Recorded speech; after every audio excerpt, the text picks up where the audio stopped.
வணக்கம் நண்பர்களே. Lines media ஆரம்பித்த இந்த குறைவான நாட்களில் நீங்கள் எங்களுக்கு அளித்திருக்கிற ஆதரவு ரொம்ப மகிழ்ச்சி அளிக்கிறது. தொடர்ந்து எங்களுடன் இணைந்திருங்கள். லைக் பண்ணுங்கள், சப்ஸ்கிரைப் பண்ணுங்கள், முக்கியமாக பெல் பட்டன் அமுக்குங்க. தொடர்ந்து தமிழர்களுக்கான கருத்தியல் யுத்தத்தை செய்வோம். இணைந்திருங்கள். லைன்ஸ் மீடியா தமிழ் உறவுகளுக்கு வணக்கம். இன்றைய அரசியல் கலன் நிகழ்ச்சிக்கு தங்களை என்போடு வருகிறேன். வணக்கம். வணக்கம் சின்ன. அந்த சட்டமன்றத்தில் அண்ணா, ராஜாஜி இந்த மாதிரியான தலைவர்கள்லாம் உட்கார்ந்த இந்த சட்டமன்றத்தில் நாதாரி தலைவர்கள்லாம் உட்கார்ற காலம் வந்திருக்கு அப்படின்னு ஆராசா விமர்சித்து ஒரு பேசியிருந்தார், ஒரு மேடையில் பேசியிருந்தார். இதற்கு மத்தியில் தொடர்ந்து விஜய் இந்த தோல்விக்கான சம்பவம் ஒரு சிம்பிள் ஒன்று காட்டினார். அப்புறம் உதயநிதி விஜய் அவர்களை அந்த மாதிரி அட்டாக் பண்ணுறது, வெளியில் போயிட்டு பர்சனலாக பேச வேண்டியது, இந்த மாதிரியான சம்பவங்கள்லாம் இன்றைக்கி இருக்கிற காலகட்டத்தில் சட்டமன்றத்தில் இது ஒரு நாகரிகமாக எடுத்துக்கிறதா இல்லை இதை நம்ம எப்படி நான் பார்க்குறது இன்றைக்கி இருக்கிறோம்? இல்லை, முதல்ல ராசாவுக்கு வந்துடும். நாதாரி ராசா அப்படி சொல்லலாமா? இல்லை, அவர் வார்த்தை இல்லை, அவர் சொன்ன நாதாரி ராசா. நாதாரி ராசா இது நல்லா இருக்குல்ல, கேட்க நல்லா இருக்குல்ல, டேக்லைன் நாதாரி ராசா. தமிழில் கூட தலைப்பு வச்சுக்கலாம். அதாவது என்ன மணலை நீங்கள் பேசுகிறது, திராவிட அரசியல் எளிய மனிதர்கள் அதிகாரத்துக்கு வரணும் அப்படிங்கிறது தான் திராவிட அரசியல் பேசினதா நீங்கள் எங்கிட்ட சொல்லி நம்ப வச்சுருக்கீங்க. சாதாரண மனிதர்கள் வராங்க. ஏன் ராஜாஜிகள் தான் உட்காரணுமா? ஏன் அண்ணாதுரை தான் உட்காரணுமா? ஊரில் இருக்க முனியாண்டி உட்காரக்கூடாதா? ஒரு சுப்பம் உட்காரக்கூடாதா? அதை யார் வாயால் நாதாரின்னு பேச, முதல்ல நாதாரிங்கிற வார்த்தை அதை இன்னும் டெப்த்தாக போனோம்னா அது ஏதோ ஒரு பிரிவை குறிக்கக்கூடிய ஒரு வார்த்தை, சொல்லாடல், ஒருத்தங்களை குறிக்கக்கூடிய சொல்லாடல். அதை பயன்படுத்தக்கூடாது. எப்படி கிராதகன் கருணாநிதி அப்படின்னு ஒரு பாடலில் தடை செய்யப்பட்ட வார்த்தையாக மாற்றினாங்க, போட்டு கடைசியில் இன்னும் முடியும்ல, அந்த வார்த்தை மாதிரி இது பயன்படுத்தக்கூடாத ஒரு விஷயம். அதை இதில் போட்டு நீங்கள் இப்போ உட்கார்ந்துருக்க சாதாரண மக்களை, அந்த அந்த பின்னணியிலேருந்து வந்த அந்த இவர்களை, தாவேகாவுடைய ஆட்களை, அதை தான் சொல்கிறீங்க. அப்போ இது என்ன மாதிரியான பேச்சு? இப்போ நீங்கள் இதுக்கு பெரியார் யாருலாம் நீங்கள் பேச வேண்டிய தேவை என்ன இருக்குது? அந்த இது இல்லை உங்கள்கிட்ட. அப்போ இல்லை. அப்போ என்னென்னா உங்களுடைய அதிகாரம் உங்களிடம் பறிக்கப்பட்டது, உங்களால் தாங்க முடியல. வெறும் 5 ஆண்டுகள். நீங்கள் இந்த 5 ஆண்டுகளுக்கே இவ்வளோ வெறிச்சலாம். என்ன அடுத்தடுத்து போக போகுது சாரு, முடிஞ்சு பார்த்தா அப்படிதான் இருக்குது. அப்படிதான், அவ்வளோதான், முடிஞ்சு. நீங்கள் தமிழ்நாட்டுடைய அரசியல் களமே மாறி போச்சு.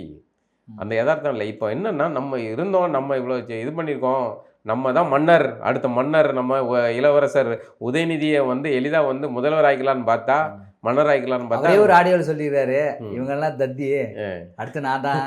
அது முன்னாடி வேற ஒரு. இப்போ இன்னொன்று என்னென்னா மாட்டிக்கிட்டாப்ல. இப்போ அதை உடைக்கிறது பெர்ஃபார்மன்ஸ் காட்டுறாப்புல.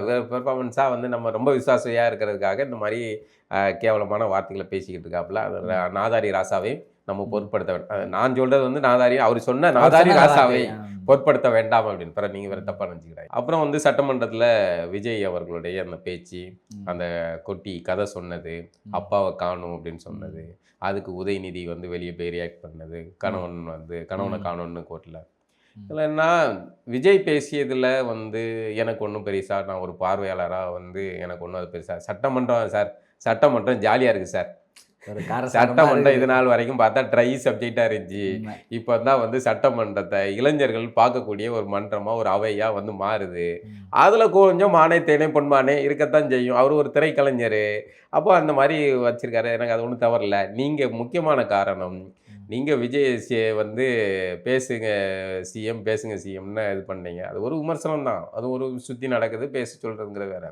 அதே சமயம் உங்களுடைய ஆட்கள் வார்த்தைகள் விடுறாங்க, நக்கலாக பேசுகிறாங்க, ஆபாச வார்த்தைகள் சட்டமன்றத்தில் பேசப்படுது, அதுக்கான சலசலப்புகள் உருவாகுது. அதனுடைய எதிர்வினையாக விஜய் ஒரு கதையை சொல்கிறாரு. ஒன்றும் அந்த கதையில் ஒன்றும் தவறு கிடையாது. அது யாரையும் பேர் குறிப்பிட்டுன்னு சொல்ல, நீங்கள் தான் எங்கள் அப்பா அப்பா அப்பா அப்பான்னு நீங்கள் தான் சவுண்டை விட்டீங்க. எப்படி நீங்கள் அப்பா வைங்க? ஜெயலலிதா அம்மான்னு சொன்னால் லாஜிக் இருக்குது, நீங்கள் எப்படி அப்பாவாக முடியும்? அப்போ ஊற்றி கொடுக்குற அப்பாவா? கேள்வி வருதுல்ல.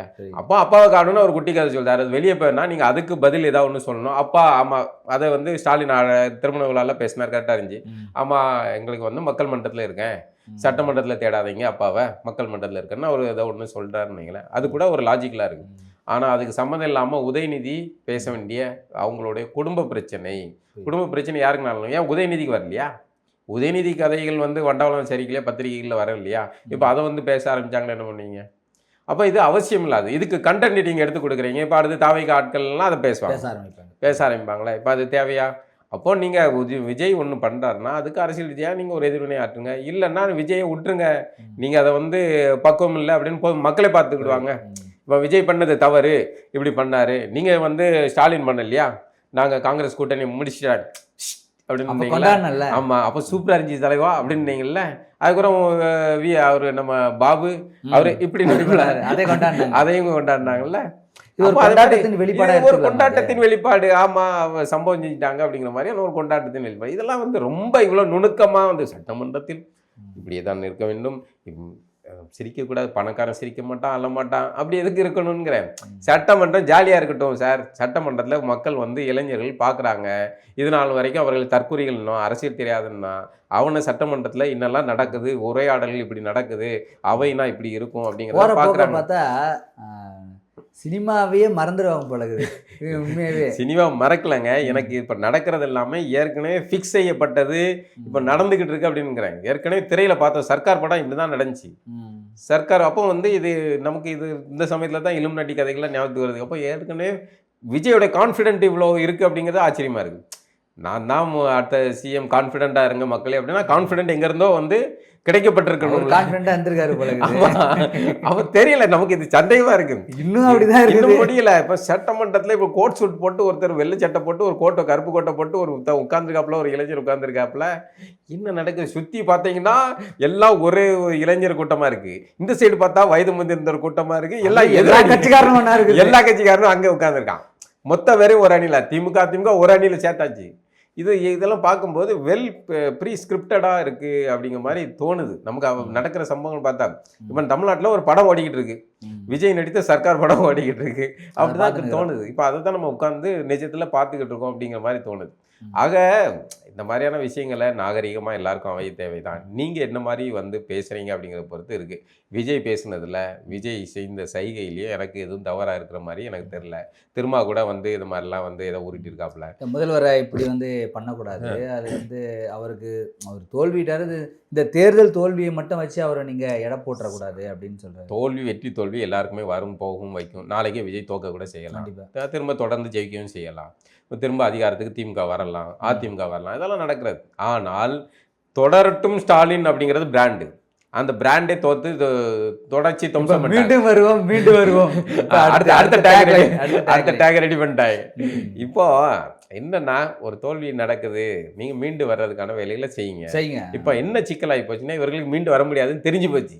தமிழ்நாட்டில் இனிமே அரசியல் விஜய்க்கு எதிராக இருப்பது, அந்த எதிராக இருப்பது யாரு, செகண்ட் பிளேஸ் யாரு அப்படிங்கிறதெல்லாம் போட்டி. இப்போ அது அந்த இடத்துக்கு பிடிக்கிறதுக்கு திமுக முயற்சி பண்ணுது. அதிமுக ஒரு பக்கம் இல்லையா இல்ல, திமுக இப்போ அதிமுக ஒரு பக்கம் இருக்கு. அதிமுக கிட்டத்தட்ட முடிஞ்சு போச்சு. எடப்பாடிக்கு இருக்கிற 10-25 பேர் நம்ம கையில் இருந்தால் போதும், கட்சி அப்படியே வச்சு மெயின்டைன் பண்ணிட்டுருக்கான்னு அவர் நினைக்காரு. திமுக வந்து அந்த இடத்த 2வது இடத்த நம்ம தக்க வச்சிருன்னு பார்க்காரு. சீமான் வந்து இன்னொரு பக்கம் அவர் வந்து என்ன செய்கிறது, நம்ம இனிமேல் என்ன அரசியல் பண்ணுறது அப்படின்னு அவர் யோசிக்கிட்டு இருக்காரு. அதுக்கும் ஒரு சூழல் வரும். அதை விஜயே உருவாக்கி கூட கொடுக்கலாம். இப்போ விஜய் வந்து ஆட்சி நடத்த போகிற லட்சணத்தில் அடிப்படையில் தான் எதிர்கட்சிகளுக்கு வாழ்வு இருக்குது. விஜய் மொக்கையாக ஆட்சி நடத்தினால் இவர்களுக்கெல்லாம் புத்துயிர் வரும். அப்போ அந்த இடத்துல சீமான் ஸ்கோர் பண்ணலாம், சீமான் வந்து மீண்டும் தன்னுடைய அரசியலை எடுக்கலாம், இதெல்லாம் நடக்கும். ஆனால் எப்படி பார்த்தாலும் கூட தமிழ்நாட்டுடைய அரசியல் களம் மாறிவிட்டது. இந்த யதார்த்தத்தை இந்த துயரத்தை நம்ம இதை சொல்றது வந்து சில பேர் கூட சொன்னாங்க, நெகட்டிவா பேசாதீங்க, இதாவது நானே ரொம்ப பாசிட்டிவான விஷயங்கள் சொல்வேன். ஆனால் கள நிலவரம் இப்படிதான் மாறிட்டு அடுத்த தமிழை ஆங்கிலத்தில் எழுதி படிக்கக்கூடிய தலைமுறை பெரும்பான்மையாக மாறிவிட்டது. அவர்களிடம் நீங்கள் சாதி ஒழிப்பு, சமூக நீதி, தமிழ் தேசியம், திராவிடம் இது எதுவும் வேலைக்கு ஆகவில்லை. அவர்கள் நாளைக்கு ஒரு நடிகர் வரலாம், இப்படி தான் அவர்களுடைய பார்வைன்னா அவன்கிட்ட வந்து இல்லை. இந்த இதை இப்படியே போகுமானா போகாது. இதுக்கு ஒரு முற்றுப்புள்ளி வரும். ஒன்று வருதுன்னா அதுக்கு மாற்றா இன்னொரு இது வரும். அதுக்கான ஒரு பீரியடு தேவைப்படும். அதுக்கு ஒரு நீண்ட காலம் ஆகலாம். ஆனால் இதுதான் நம்ம இப்போ அடிப்படை கட்டமைப்பு. நம்ம தலைமுறைகிட்ட தமிழை இதுதான் நம்மளுடைய வரலாறு, நம்ம வாழ்வு, வாசிப்பு, சுவாசம் எல்லாமே நம்மளுடைய மூச்சு இந்த தமிழ் மொழியில இருந்தா இனத்தோடைய இதே அடையாளமே தான். அந்த அடையாளத்தையே ஒரு தலைமுறை இழந்து ஆங்கிலத்தில் தமிழை எழுத படிக்க தெரியுது. அவன் எழுதுறான் பொண்ணுங்க பாருங்க, ஆங்கிலத்தை தான் தமிழ் தான் பேசுகிறான், எழுதுகிறான். ஆனால் அதை வந்து எழுத்து வந்து ஆங்கில வடிவத்தில் இருக்குது. இந்த திமுக கூட்டணி வந்து என்றைக்குமே உடையாது, இது ஒரு எஃகு கூட்டணி மாதிரி நாங்கள் வச்சுருக்கோம் அப்படின்னு தேர்தலுக்கு முன்னாடி சொல்லியிருந்தாங்க. இன்றைக்கி விசிக ஒரு நிலைப்பாடு, கம்யூனிஸ்ட் ஒரு நிலைப்பாடு எடுத்தாங்க. இப்போ மதிமுக எந்த நிலைப்பாடு எடுக்கிறதுன்னு தெரியாமல் இப்போ முழிக்கிறாங்க. இப்போ அவங்க கட்சியிலே இருந்து வெற்றி பெற்ற 2 எம்எல்ஏக்களை நீங்கள் வந்து ராஜினாமா பண்ணுங்கன்னு சொன்னால் நான் பண்ண மாட்டேன் அப்படின்னு கட்சி மேலிடத்துக்கு அவங்க சொல்லியிருக்காங்க. இதுக்கு மத்தியில் வைகோ அவர்கள் வந்து விடுதலை சிறுத்தைகளையும் தேமுதிகவையும் காட்டமாக விமர்சனம் சொல்லியிருந்தார். கட்சி கிளை கூட கிடையாது, அவங்களுக்குலாம் 8 சீட்டு கொடுத்தீங்க, ஊருக்கு ஒரு ஆள் கூட இருக்க மாட்டாங்க, அதுக்கு வந்து நீங்கள் 10 சீட்டு ஒரு ராஜ்யசபா கொடுத்தீங்க அப்படின்னு தனக்கான அந்த வைத்தறிச்சலை அவர் வெளியில் பேசியிருந்தார். இப்போ மிகப்பெரிய பேசுபொருளாக இப்போ வைகோவுக்கும் விசிகாவுக்கும் சார்ந்த அந்த சண்டைகள் வருது. உண்மையிலேயே இந்த 2 கட்சிகளோட நிலைமை தமிழகத்தில் அப்படி தான் இருக்கா? 2 கட்சிகளில் அவர் தேமுதிகவை பற்றி சொன்னது உண்மை, அது சரி. அந்த உண்மை வந்து அப்படியே வைகோவுக்கும் பொருந்தும், அது உண்மை. ஆனால் விசிகாவை பற்றி சொல்கிறதுல அது உண்மை இல்லை. விசிகாவை பற்றி எது உண்மைன்னா விசிகாவுடைய தொண்டர்கள்லாம் தாவேக்காவுக்கு போயிட்டாங்க, அது உண்மை, அது உண்மை. அதனால் இப்போ விசிகாவை தாவேக்கா கூட போயிட்டாங்கல்ல, அதனால் விசிகாவும் தாவேக்கா கூட்டணி போயிட்டாங்க. இது முன்னாடி சரியாக தான் இருக்காங்க. ஆமாம், அது முன்னாடி செஞ்சுருந்தா கொஞ்சமாச்சும் மாறி பார்த்துருக்கோம். இப்போ அதை பின்னாடி அது உணர்ந்து போயிருக்காங்க. இனிமேல் அது மீண்டு வராது, திரும்ப விசிகாவுக்கு வராது. ஏன்னா தமிழ்நாட்டுடைய அரசியாக இருக்குன்னு நம்ம சொன்ன மாதிரி மாறிடுச்சு. இப்போ வைகோவோட நிலை என்னன்னா, தன்னுடைய அவங்க வந்து மாப்பிள்ளை அவர் தான் போட்டுக்க சட்டைங்கிற மாதிரி, அவங்க உள்ள இருக்கிறவன் திமுககாரன், சட்டை தான் வந்து மதிமுக சட்டை, ஆனால் திமுக ஆளு. அவன் எதுக்கு ராஜினாமா பண்ணுவான்? நீங்கள் ராஜினாமா பண்ணிட்டு என்ன பண்ணுவீங்க? தாவேக்கா கூட போய் கூட்டணி வைப்பீங்க. இப்போ அவருக்கு என்ன இது, ஐயோ நம்ம ஜெயிக்க முடியுமா அப்படிங்கிற இது இருக்கு. திரும்ப நமக்கு சீட்டு கிடைக்குமா இல்லையாங்கிறது தெரியாது. அதனால நாங்கள் ஜெயிச்சதை நாங்கள் இங்கேயே இருந்துக்கிட்டோம் அப்படிங்கிற இதில் முடிவெட்டோம். ஏன்னா நீங்கள் வந்து தேவைப்பட்டா திமுக கூட்டணிக்கு வருவீங்க, தேமுக விட்டால் திமுகலே போய் சேர்ந்துருவீங்க.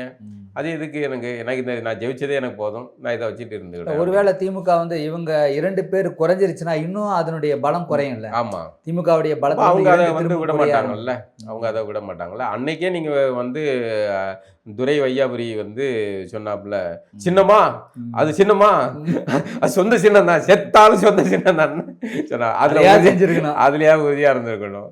கடைசியில் ஒத்த சீட்டுக்கு 2 சீட்டுக்குன்னு வேற வழி இல்லாமல் திமுகவில் போய் திமுக சின்னத்தில் போட்டிட்டாங்க. இப்போ அதுதான் வந்து சிக்கலாக இருக்குது. மற்றபடி தேமுதிக பற்றி, தேமுதிக வந்து இதில் வந்து லாபம் எப்படி பார்த்தாலும் லாபம், எப்படி பார்த்தாலும் லாபம் வந்து ஒன்றுமே இல்லாத ஒரு கட்சிக்கு உயிர் கொடுத்தது திமுக.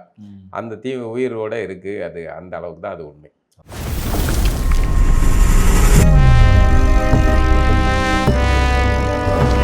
கல்யாணம் ஆகலை, குழந்தை குட்டியும் இல்லை, அந்த தைரியம் தான் உனக்கு.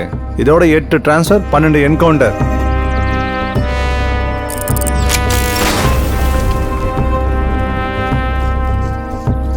இதில் பேர் மட்டும் அமைதிராஜ்.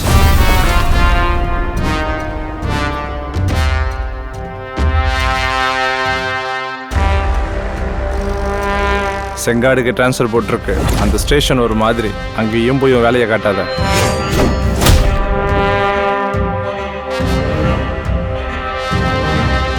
இதான் சார் நம்ம ஸ்டேஷன். இங்கே எந்த பிரச்சனையும் இல்லை சார்.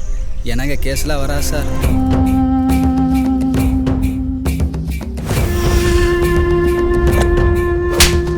எந்த கேஸுமே வராத இந்த காட்டுக்குள்ள எதுக்கு இவ்வளவு பெரிய போலீஸ் ஸ்டேஷன்?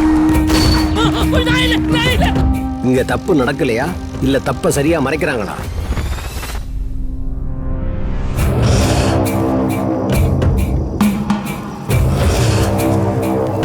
இது ஒரு திட்டமிட்ட படுகொலை.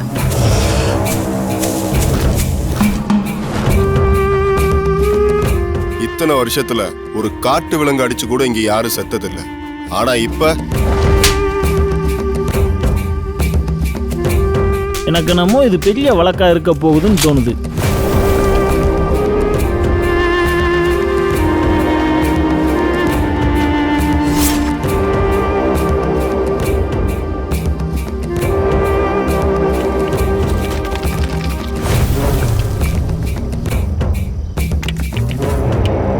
இது செல்வம் மட்டுமே சம்பந்தப்பட்ட கொலையா தெரியல.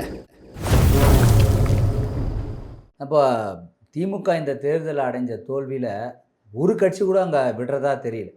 நம்ம ஏன் தோத்தோம் அப்படின்னு ஒரு கமிட்டிலாம் போட்டு அவங்க பண்ணாங்க. ஆனால் இது வரைக்கும் அதுக்கான பதிலே தெரியல. யாரெல்லாம் நம்மளை விட்டு போனாங்க எல்லாரும் தூக்கி அடிக்கிறதா இருக்குது. இப்போ வந்து கம்யூனிஸ்ட் கட்சி பே சண்முகம் ஐயா அவர்கள் வந்து ரொம்ப காட்டமான ஒரு விமர்சனம் வந்து போட்டிருக்காங்க. பே சண்முகமும் சிவி சண்முகம் ஒன்று தான் அப்படின்னு சொல்கிற மாதிரி நிறைய விமர்சனங்கள் முரசொலியில் வெளியாகிருக்குது. விசிகாவை விமர்சனம் பண்ணுறது, இந்த மாதிரி இந்த சோபா மாடல் பற்றி பேசுறது, இதெல்லாம் தொடர்ந்து ஏன் வந்து இந்த கூட்டணி கட்சிகளை திமுக விமர்சனம் பண்ணுறது? அதாவது அது எல்லாத்துக்கும் இதே தான் பதில். களம் மாறிவிட்டது. இனிமேல் திமுகவில் எழுச்சி அடைய முடியாது அப்படிங்கிற ஒன்றும், திமுக கூட்டணிங்கிறது ஒன்று இல்லை, முடிஞ்சு போச்சு. இல்லை அப்படின்னு நீங்கள் எப்படி சொல்ல இல்லை, முடியும்? அதை தான் அவங்க திமுக சொல்கிறாங்க. கூட்டணியில, அவங்க திமுக என்னன்னா, எங்கிட்ட வந்து லெட்டர் பேடு கட்சி ஒரு 60 கட்சி இருக்குது, அதை வச்சு நாங்கள் வந்து இருப்போம் அப்படிங்கிற ஒரு வகையில் அங்கே இல்லை. சொல்ல போனால் திமுகவுடைய இந்த பிரதான கூட்டணி கட்சி யார்? விசிக, கம்யூனிஸ்ட், காங்கிரஸ், இந்திய, ஆமாம், இஸ்லாமிய அமைப்பு எல்லாம் எங்கிட்ட வந்தாச்சு. இப்போ வேற இல்லை. மற்ற லெட்டர் பேடு கட்சி நீங்கள் 60 இல்லை 100 கூட வச்சிருப்பீங்க. அது பேர் வந்து ஸ்டாலினுக்கு சொல்ல தெரியாது, எத்தனை பேர் இருக்காங்க சொல்ல தெரியாது.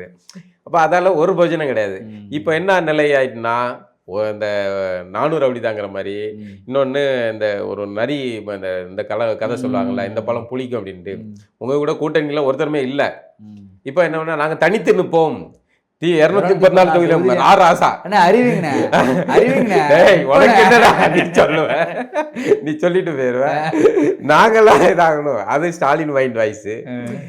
ராசா உசுபேத்தி விட்டுவாப்ல, இவரு பரிசீலனை செய்வாப்ல, நிலைமை அதுதான். இப்ப யாரும் இது ஒரு செக்கர் இப்ப ஒரே வாய்ப்பு இருக்கு, ஒரு வாய்ப்பு இருக்கு. என்ன வாய்ப்பு சொல்லுங்க பாப்போம்? யாருக்கு? திமுகவுக்கு ஒரே ஒரு வாய்ப்பு இருக்கு. தெரியலையே. அதிமுக கூட கூட்டணி. ஆமா, வேற வழி இல்ல. இப்போ எடப்பாடிக்கு அதுதான் வாய்ப்பு இருக்கு. ஆமா, எடப்பாடிக்கும் அதே வாய்ப்பு தான் இருக்கு. திமுக கூட ஏன்னா அங்கேயும் கூட்டணி இல்ல. இப்போ 2 பேரும் சேர்ந்து இருந்தா என்ன தவறு? அதான் கேட்டாப்ல, அரசு கேட்டாப்ல, என்ன தவறு? அண்ணன் தண்ணி புழங்க கூடாதா? திமுக இருந்து கட்சி தானே அதிமுக, உருவான கட்சி தானே, தாய் கழகத்தோட சேருது, கூட்டணி வைக்குது. இப்போ நாங்க வந்து பொதுவான எதிரி விஜய் எதிர்ப்பதற்காக திமுக அதிமுக கூட்டணி நடக்குங்க. இது பிஜேபி எதிர்ப்பு மனநிலை. இப்ப பாஜக ஒழிப்புலாம் தமிழ்நாட்டுல இல்லை. இங்க வந்து உண்மையான கசப்பான யதார்த்தம்னா இதுதான். தமிழ்நாட்டுல இனிமே திராவிடம், தமிழ் தேசியம், சாதி ஒழிப்பு, சமூக நீதி, இந்த அரசியலுக்கு இடம் இல்லை. இனிமே களம் மாறி போயிட்டு இது வேற மாதிரி ஒரு அரசியலா உருவாயிடுச்சு. அதுல பொழுதுதான் ஆகணும். ஆமா, என்ன நீங்க சர்வேல் பண்ணா அதுல தான் பண்ணி ஆகணும். அப்போ அதுக்கு ஏற்ற மாதிரி தான் நீங்க இதாகணும். அப்படிங்கும்போது திமுக அதிமுகவும் விஜயை எதிர்ப்பதற்கு ஒன்று கூடுறதுக்கான வாய்ப்பு இருக்கு. ஏற்கனவே நடந்தது, அது கிசுகிசுவா போச்சு. இனிமே வந்து இந்த தேர்தலில் சேர்ந்து இருப்பாங்க. அப்படி ஒரு சூழல் வர்றதுக்கு வாய்ப்பு இருக்கு. அதோடைய விளைவு வந்து என்ன ஆகுதுன்னா, இவங்க யாருமே இல்லை. நம்ம கூட திமுக 214 தொகுதி நிற்க முடியுமா? முடியாதா? நிற்க முடியும். ஆனால் வந்து ஆள்கள் இருக்காங்க, அதெல்லாம் அவ்வளோ நீங்கள் குறைச்சி அதுக்காக ஒருத்தன் தோத்துட்டாங்கிறதுக்காக வந்து இறங்கி அடிப்பீங்களாங்க? தோத்துட்டாங்க இல்லை, ஒரு முறை நிற்கல. அதனால அவங்க எல்லா காலத்துலையுமே கூட்டணியோட சவாரி ஜெயிச்சு அதிகாரத்தை அனுபவிச்சாங்க. இப்போ தான் அவர்களுக்கு உண்மையான யதார்த்தம் என்னன்னு தெரியும். இவ்வளோ நாள் காலத்தில் வேலை பார்க்கறதுக்கு விசிகா மாதிரி கூட்டணி கட்சி எல்லாரும் சேர்ந்து வேலை பார்த்தாங்க. இன்னைக்கு அவர்களை நீங்க பாயிருக்கீங்க. இவ்வளவு நாள் விசிகார மனசுக்குள்ள புழுங்கிட்டு இருந்தது எல்லாம் சிறுத்தை உண்மையான விடுதலை இப்பதான் அவர்களுக்கு விடுதலை. இப்பதான் திமுக காரனுக்கும் விசிகாவுக்கும் நடக்கிற முதல் இதான் உண்மையான களம், போர்.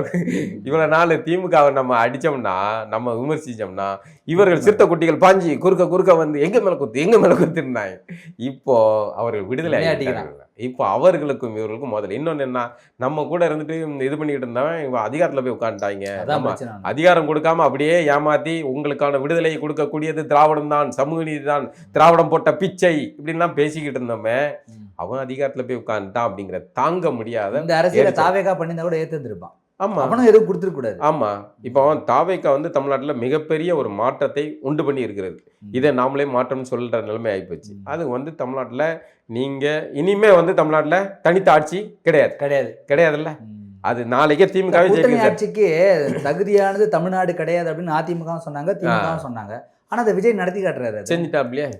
இப்போ இந்த இனிமே களம் வந்து கூட்டணி ஆட்சி தான். எல்லாரும் கேட்பாங்க, ஒரு சீட்டா இருந்தாலும் ஆட்சியில பங்கு கொடுப்பியா, அமைச்சரா இருந்திருக்கேன் அப்படிங்கிற நிலை வரும்.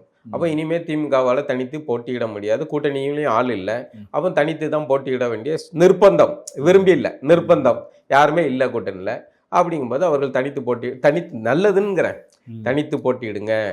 அப்படின்னா என்ன செல்வாக்குன்னு தெரிஞ்சு போகும்ல. உங்களுடைய 20 நாள் வரைக்கும் நீங்க கூட்டணி சவாரி செஞ்சு அதிகாரம், விஜய் அவர்களுக்கு என்ன செல்வாக்குன்னு தெரிஞ்சிருச்சுல. நம்ம எல்லாம் விஜயோடைய செல்வாக்கு என்ன இருக்கும் அப்படின்னு பேசணும்.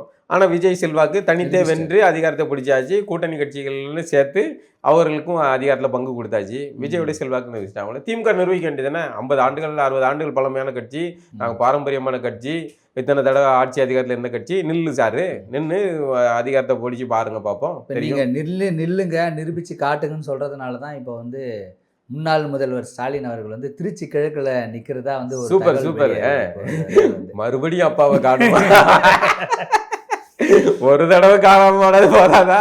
இல்லை நீங்கள் இப்படிலாம் குறைச்சி மதிப்பிட்டுருங்க. ஒவ்வொரு தேர்தலுக்கும் ஒவ்வொரு முறை மாற்றங்கள் வரும். கண்டிப்பாக இப்போ மக்கள் வந்து அவர் சட்டமன்றத்துக்கு போயிருக்கணும் அப்படின்னு எல்லாருமே சொல்றாங்க. அவர் சீமானவர்கள் சொன்னாரு, திருமாவளவன் சொல்லியிருக்காரு, அவராது குறைந்தபட்சம் அவர் உள்ள போயிருக்கணும். பரஸ்பரம் தோற்றவர்கள் எல்லாம் ஒருத்தருக்கு சொல்றாங்க. ஒருத்தருக்கு ஒருத்தர் வந்து நீ இந்த வரக்கூடிய இந்த இடைத்தேர்தலில் கண்டிப்பா ஸ்டாலின் அவர்கள் உள்ள போறதுக்கான ஒரு வாய்ப்பு இருக்குமா? இல்லை, அது எனக்கு தெரிஞ்சது வாய்ப்பு இல்லை. அவர் முதல்ல புத்திசாலியாக இருந்தால் அப்படி ஏதாவது எவனாவது உசுப்பேத்தினா கூட 4 போட்டதில்லை 4 போட்டு என்னை மறுபடியும் அசிங்கப்படுத்த பார்க்குறியாடா அப்படின்னு நிறுத்திடணும். ஏன்னா இனிமேல் திரும்ப அதுவும் திருச்சி கிழக்கில் போய் போட்டிடுறது அப்படிங்கிறது மீண்டும் ஒரு தோல்விக்கு வந்து ஸ்டாலினை அசிங்கப்படுத்துவதுக்கு யாராவது உசுப்பேர் ஆராசா மாதிரி உள்ளுக்குள்ளே உன்னை வச்சுட்டு பழி வாங்குறதுக்கு வந்து ஸ்கெட்ச் போட்டு கொடுக்க யாராவது செஞ்சுருப்பாங்க. ஸ்டாலின் அவர்கள் உஷாராக இருக்க வேண்டும். மறுபடியும் உங்களை அசிங்கப்படுத்துறதுக்கு அப்பாவை காணாமல் போக வைக்கிறதுக்கு மறுபடியும் பிளான் பண்ணுறாங்க. மயங்கிறாதீங்க. இல்லை, வெற்றி அடைய வாய்ப்பு இல்லையா? வாய்ப்பில்லை. அப்படியே அமைதியாக இருந்துட்டு அப்படியே உள்ளே இருக்கிறதெல்லாம் சின்ன பசங்க உதயநிதி மாதிரியான டீம்களை இருந்துட்டு அந்த கட்சியை அப்படி பண்ணுறது தான் புத்திசாலித்தனம். மாறா வந்து இவர்களோட போய் உள்ளே போய் சட்டமன்றத்தில் உட்காந்து விஜய் வந்து மறுபடியும் இப்படிங்கிறதுக்கு அதையெல்லாம் துன்பத்தை வர கிட்ட போய் உட்காந்து பார்க்க வேண்டிய நேரம் வந்து ஸ்டாலினுக்கு வர வேண்டாம். அதனால் ஸ்டாலின் வந்து ஒதுங்கி இருப்பதும் நல்லது. இப்படி நாங்கள் மக்கள் மன்றத்திலே இருக்கோம் அப்படின்னு மெயின்டைன் பண்ணுறது தான் புத்திசாலித்தனம். இப்போ இந்த மாதிரியான சந்தர்ப்பங்கள் நிறைய நிகழ்வுகள் நடக்கும்போது திடீர்னு ஒரு வீடியோ நான் பார்த்தேன். சீமான் அவர்களும் ஸ்டாலின் அவர்களும் 2 பேரும் வந்து ஏதோ பேசிகிட்டு இருக்காங்க. ஒரே சோபாவில் சீமான் ஸ்டாலின் சோபா மாடல் மாதிரி. இது சோபா மாடல் தெரியாது. 2 பேரும் உட்காந்து பேசியிருந்தாங்க. இது வந்து சமூக வலைதளத்தில் விவாதங்களை உருவாக்கிடுச்சு.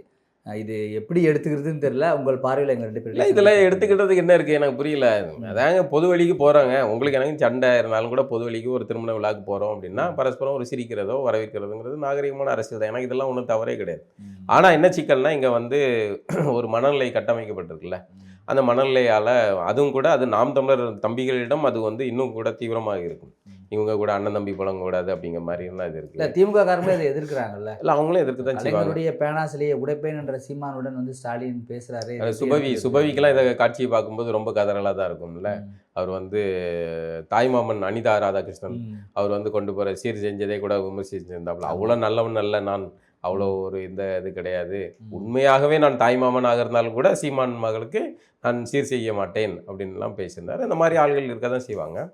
ஆனால் நடந்தது இயக்குனர் கௌதமன் அவர்களுடைய மகளுடைய தம்பதிகள் அவங்களுடைய திருமண நிகழ்வு, வரவேற்பு நிகழ்வு. அதுக்கு கலந்துக்க போயிருக்காங்க. அப்படிங்கும்போது பரஸ்பரம் ஒரு அரசியல் நாகரிகத்தின் அடிப்படையில் ஒரு நாகரிகத்தின் அடிப்படையில் வரவேற்று ஒரு இதில் உட்காருங்கிறதுலாம் அந்த சகஜமானது. ஒரு அரசியலில் கீழ்மட்டத்தில் இருக்கிறவங்க தான் வந்து நாங்கள் அந்த இது அது இதுன்னெலாம் பேசிக்கிட்டு அண்ணன் தண்ணி பழம் மட்டும் வெட்டு குத்துன்னு சண்டை போட்டு கிடப்பாங்க. மேலே போக போக அங்கே எல்லாமே சமமாக தான் இருக்கும். அங்கே பல வகையான டீலிங்கள் நடக்கும். நான் இந்த இதை வச்சு சொல்ல பல விஷயம் வெவ்வேறு இதில் மேல்மட்ட டீலிங்கள். இப்போ அதுவும் இல்லாமல் அந்த அதிகார மையங்களின் குடும்ப பெண்களுடைய செல்வாக்குகள், அவர்களுடைய தொடர்பு, அவர்கள் பரஸ்பரம் உரையாடல்குள்ளே வச்சுக்கிட்டுறது, அவர்கள் அது காய் நகர்த்தல்லாம் வந்து அதெல்லாம் ரொம்ப இயல்பானதான். கீழே இருக்க தொண்டர்கள் வந்து பேசிக்கிட்டு இருப்பாங்களே வெளியே நாங்கள் அவங்கள பார்க்க மாட்டோம், அந்த பக்கம் பார்த்தாலே மூஞ்சி அப்படி திருப்பிக்கிடும் அப்படிலாம் பேசிக்கிட்டு இருப்பாங்க. இந்த நிகழ்வில் இப்படி நடந்தது வந்து சாதாரணமானது. ஆனால் எங்கே சிக்கல் வரும்னா, ஏற்கனவே ஒரு துஷ்டி கேட்க போனதுக்கு இன்னும் ஒரு புகைப்படம் ஆச்சு. அந்த ஒரு புகைப்படமே வந்து அதன் பிறகு விஜய் அடித்தது வச்சதெல்லாம் தீவிரமானது. அது வந்து அதுக்கு ஒரு அப்போ இவங்க சந்திப்பில் நடந்ததில் இது ஏங்க ஒருத்தங்க காசு வாங்குறது பெட்டி வாங்குறதுலாம் சந்திச்சு தான் வாங்கணுமாங்க? லாஜிக் நம்ம ஒருத்தங்களை சந்திச்சு தான் நீங்கள் வந்து வாங்கணும் இல்லையா? ஒரு ஃபோன் காலில் பேசினா முடிஞ்சு போச்சு. வர வேண்டிய தொகை வந்துச்சுன்னா நீங்கள் வாங்கிக்கிட்ட போகிறீங்க, நீங்கள் வேலை பார்க்க போகிறீங்க. திருட்டுத்தனம் பண்ணுறவன் சந்திக்க மாட்டான், சரியா? அதே சமயம் சந்திக்கிறதுனால திருட்டுத்தனம் பண்ண மாட்டான்னு சொல்ல முடியாது. ஆக பொது வெளியில் ஒருத்தங்க சந்திக்கிறதுனாலேயே ஒருத்தங்க தவறு அப்படின்னு கிடையாது, சந்திக்காததுனாலே ஒருத்தங்க நல்லவங்களும் கிடையாது. அது ரெண்டையும் புரிஞ்சிக்க வேண்டிய அவசியம் இருக்குது.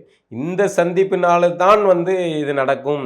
சீமான் திமுகவுக்கு வேலை பார்க்குறாரு, திமுகவுக்கு மறைமுக உதவுகிறார் அப்படிங்கிற விமர்சனத்தை ஏற்றுக்கொள்ள முடியாது. இந்த சந்திப்புனால அப்படின்னால எங்களுடைய நோக்கம் ஒன்றாதான் இருக்குது. இன்றைய நிலைக்கு நோக்கம் அப்படின்னு மாறிச்சு, ஒன்றாதான் இருக்குது. திமுகவும் விஜயை எதிர்க்கிறாங்க, அதில் கூடுதலாக சீமான் அவர்களை எதிர்க்கிறாங்க. எல்லாரும் எதிர்க்கும் போது இவர் கொஞ்சம் கூடுதலாக அதிகமாக எதிர்க்கிறாரு. அதனால இவங்க 2 பேரும் சந்திச்சதுல ஒரு சலசலப்பு இருக்குமா? இல்லை, அதுதான் இது வந்து அதை தானே சொல்லிட்டேன்ல, நாகரிகமான ஒரு செயல்பாடு. இதை வந்து அதோட முடிச்சு போட வேண்டியதில்லை. அதே சமயம் இவர்களுக்கு வேற வந்து விஜய் எதிர்ப்பதில் வைக்கிறதுல அரசியல் அல்லது வந்து பொதுவான ஒரு ஆளாக வந்து சீமானை பொது வேட்பாளராக சீமானை இந்த தேர்தலில் இடைத்தேர்தலில் நிற்க வைத்து திமுக அதிமுக தயவில் சட்டமன்றத்துக்குள்ள அனுப்புவது, அப்பாவை காணும்னு பேசக்கூடிய விஜயை எதிர்ப்பதற்கு சீமான் மாதிரியான உடனடியான ரியாக்ட் பண்ணக்கூடிய சாதுரியம் கொண்ட பேச்சு சாதுரியம் கொண்ட சீமானை உள்ளுக்குள்ள வச்சு சட்டமன்றத்தை இன்னும் கலகலப்பாக மாற்றலாம் அப்படின்னு நினைக்கலாம். அதுக்கு நடக்கலாம். அப்படி அதுக்கு திமுக அதிமுக கூட்டணி நடக்கும்போது இது நடக்கலாம். ஆனால் இந்த ஒரு சூழல் உருவானால் அதை நாம் தமிழர் பிள்ளைகள் எப்படி எடுத்துக்குவாங்கங்கிறது தான் சீமான் அவர்களுக்கு இருக்கிற சிக்கல். எதிரி வெளியே இல்லை, இங்கே தான் இருக்காப்புல. இப்போ ஏன்னா இது உணர்வால் கட்டமைக்கப்பட்ட இயக்கம், மற்ற இயக்கங்கள் மாதிரி கிடையாது. நாம் தமிழர் 2009 இனப்படுகொலைக்கு பின்னாடி உருவான இயக்கம். அதை நாம் தமிழரையோ சீமானையோ பிடிக்காதவங்க கூட வந்து விவசாய சின்னத்துக்கு தான் ஓட்டு போடுவான். ஏன்னா அது அவனுடைய இயக்கமாக இந்த உணர்வால உருவாக்கப்பட்ட இந்த உணர்வாலேயே வளர்ந்த இந்த நாம் தமிழர் கட்சி தான். ஆனா அந்த தலைவர்களை மீட் பண்ணும்போது இவங்க சமரசம் எதை தான் எதிர்க்கிறாங்க இல்லை, அதை தான் அவருக்குள்ள அவங்களால வந்து அதை ஏற்றுக்க முடிய மாட்டேங்குது. ஏன்னா அவன் திமுகவை தன்னுடைய எதிரியாக அவன் இதாக கருதுறான். அந்த இயக்கத்தை காங்கிரஸை அதை அப்படி பார்க்குறான். அவன் சீமான் காங்கிரஸ் ஆய்வில் இருந்தால் எப்படி இருக்கும்? இப்போ சீமான் அவர்கள் ராஜபக்சே செஞ்சு அப்படி இருக்கும். ஏன் இன்னை வரைக்கும் திருமாவளவன் விமர்சிக்கப்படுகிறான்? ராஜபக்சேயை பார்த்து கை கொடுக்குனது தானே. அது எப்படி சரியா இருக்க முடியும்? நாகரிகம், அரசியல் நாகரிகம் இதை சரியா எடுத்துக்கும் போது அதை சரியா அதை எடுத்துக்கிட வேண்டிய லாஜிக் வரும்ல. அப்போ அது சரியா இருக்க முடியாது. திமுக எதிரி கட்சினா எதிரி கட்சி தான். திமுக இன்றைக்கு வந்து சூழல் சில பேர்கிட்ட பேசினா அப்படி ஒன்று நடந்தால் கூட பரவாயில்லைங்கிற நிலைமைக்கு கொஞ்சம் மேல்மட்ட தம்பி ஆமா அப்படிங்கிற ஒரு நிலை எப்படியாவது வந்து உள்ள போகணும், இப்போ ஒரு வெற்றி தேவைப்படுது அப்படின்னு உள்ள போகணும்னு நினைக்கிறாங்க. அது வந்து ஒரு மிகப்பெரிய பின்னடைவாக தான் உருவாகும். வேணா ஒரு தற்காலிக வெற்றியே கிடைக்கலாம், அது வெற்றி கூட சாத்தியம் கிடையாது. புரியுது. அது கூட அப்படி பொதுவான வேட்பாளராக நிறுத்த வைக்கப்பட்டால் அது இன்னும் டேமேஜ் ஆகும் கட்சிக்கு. நம்ம ஏற்கனவே பேசியிருக்கோம், அது இன்னும் டேமேஜாக தான் மாறுமே இல்லையா. அதனால அப்படியே ஒரு வெற்றி கிடைத்தாலும் கூட அந்த ஒரு வெற்றி வேணா கிடைக்கும், அதோட கட்சிக்கு வந்து பெரிய அளவில் அந்த 4லேருந்து அது 2ஆக மாறும். நம்பிக்கையின்மை ஒரு ஆகப்பெரிய வீழ்ச்சி என்னதுன்னா நம்பிக்கை இழப்பது. அந்த இயக்கத்தின் மீதோ அல்ல அந்த தலைமையின் மீதோ நம்ம யாரோ ஒருத்தவங்க மீது நம்பிக்கை வைக்கிறோம்ல, அந்த நம்பிக்கையே சரியாக. ஏன்னா இப்போ அடுத்தடுத்து சில ஆடியோக்கள்லாம் வருது, அதெல்லாம் வந்து எந்த அளவுக்கு உண்மை என்னன்னு தெரில. அதாவது அடுத்தடுத்து நிறைய விஷயங்கள் ஏற்கனவே ஒரு காவல்துறை அதிகாரி சொன்னார், சில ஆடியோக்கள்லாம் வெளியே வந்துச்சுன்னா சீமானவர்களுடைய அரசியல் இதே வந்து முடிக்கப்படும்லாம் வந்து சொல்லியிருக்காரு. அதெல்லாம் வந்து தெரியல, சில விஷயங்கள் வெளியே வரும்போது பார்ப்போம். அதன் பிறகு நம்மளோட கருத்து. மீண்டும் ஒரு நிகழ்வு சந்திப்போம்னா. நன்றி.